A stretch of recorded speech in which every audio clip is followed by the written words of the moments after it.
Welcome back to Heal My Cosmos. I'm Jenny Lee, your host, and today we are talking about the Virgo Lunar Eclipse that is coming up on March 3rd, 2026 at 13 degrees of Virgo. Now, this eclipse is affecting me personally. I was recording my guided meditation and energy healing video, like I usually do for every full moon and new moon. And the video just stopped in the middle, unbeknownst to me. And I kept going. And so it's been a lot trying to get this information out. And so there's just been a lot of deep breaths.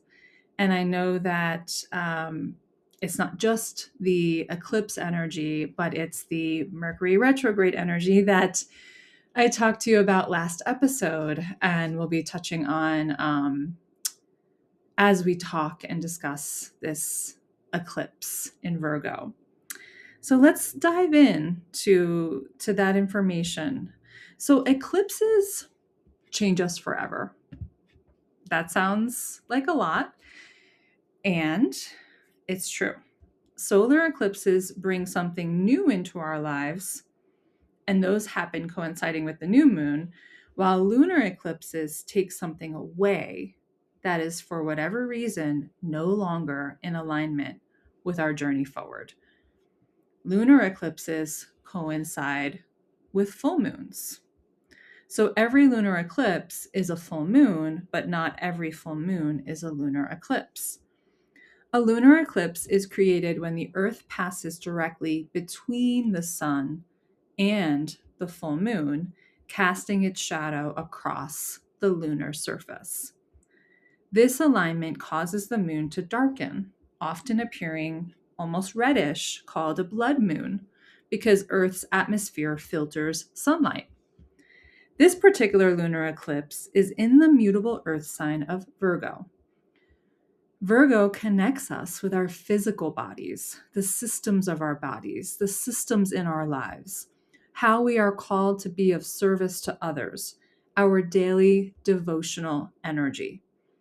Virgo is discerning and simplifying and able to focus on the details of this current moment like no other sign. This particular Virgo lunar eclipse is occurring in the midst of a Mercury retrograde. This Mercury retrograde is in the sign that is Virgo's opposite or polarity, the sign of Pisces. We are right in the midst of a time period when most of the energy is supporting us in losing sight of the details and feeling like most things on our schedules are not actually happening at the time or the date originally specified. And there is a lot of surrender to the flow and forgiveness needed to manage our own energy. Just like I was saying in the beginning, I've had to do a lot of deep breathing and forgiveness around technology and cameras and recording devices in order to be sitting here with you on your screen today. So there's a lot of surrender. We're just in this place of, okay, I guess that's the way it's going down. I guess that's the way it's happening. And for some of us, that's easier than others, right? So if you have a lot of mutable energy in your chart, which means that the signs in your chart are mostly mutable, which makes up Virgo, Pisces, Sagittarius, and there's one more mutable sign that I'm not thinking about right now. So Virgo is earth, Sagittarius is fire, Pisces is water, and Gemini is air. So Gemini is the fourth mutable sign. So if you are a mutable sign person, right, if you have that in your chart in a big way, it's easier for you to surrender and let go and adapt to changes. If you don't have those signs, it can be a little bit harder for you to take deep breaths and surrender to the flow of what is happening. So just keeping that in mind, that we're all a little different within this, although it's still affecting all of us in a pretty big way. So the moon is our fastest moving planet, causing our moods to shift as it changes signs every 2.5 days.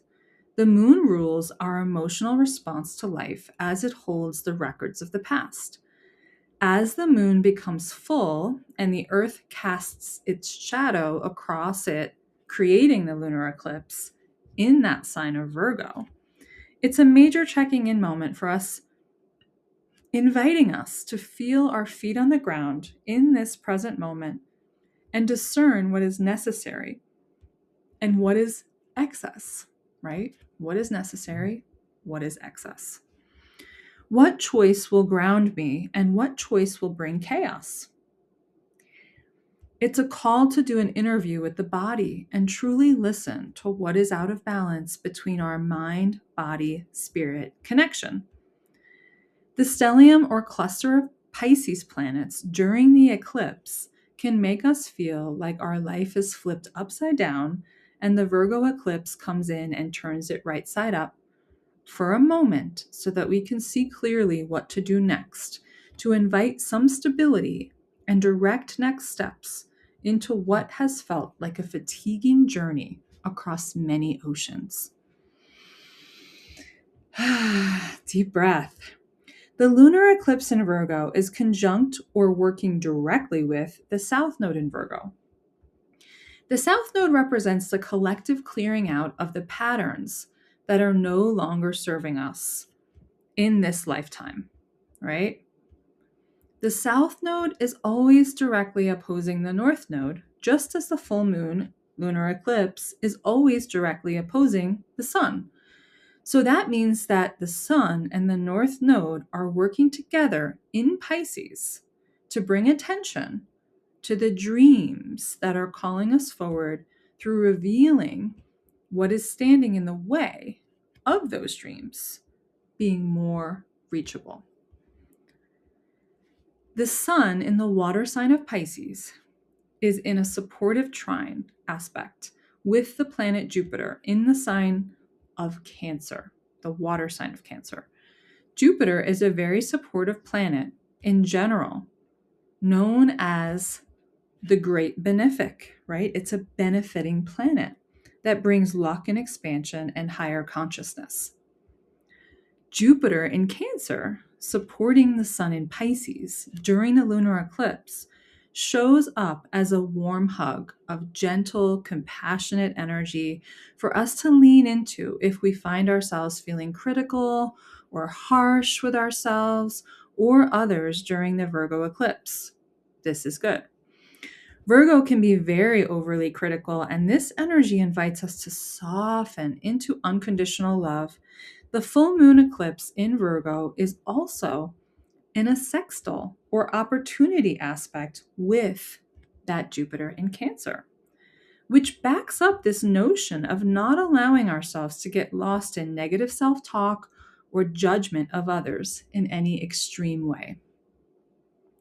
The planet Venus, also in the sign of Pisces at 26 degrees, is in a sextile or opportunity aspect with the planet Uranus in the sign of Taurus during the eclipse. Venus is the natural ruler of Taurus and also likes being in Pisces. So it's an opportunity for us to focus on stabilizing our relationships through random acts of kindness and showing each other how much we mean to each other.